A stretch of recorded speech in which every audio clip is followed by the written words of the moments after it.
In this guide, I'm going to show you how you can fix lag and boost your FPS here in GTA 5. Before we do dive into this video, make sure to like the video and subscribe to the channel with all notifications on. It really does help out the channel and lets us know that you want more content like this. We'd greatly appreciate it. But the first thing that you're going to want to do is actually open up the pause menu and go into your settings right here.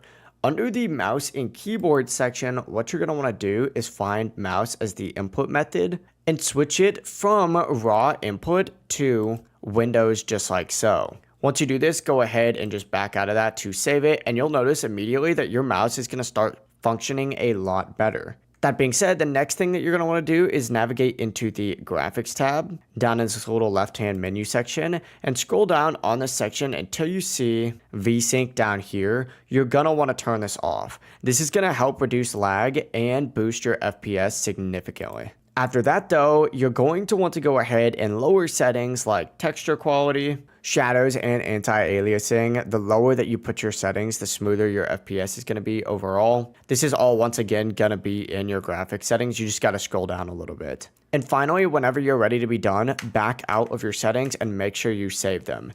As you can see, Grand Theft Auto is automatically going to start running a lot better and a lot smoother overall. But yeah, it really is as simple as that. If you guys do have any questions, don't hesitate to ask us down in the comment section below. And before you do leave this video, make sure to like the video and subscribe to the channel with all notifications on. We'd greatly appreciate it. Have a great rest of your day.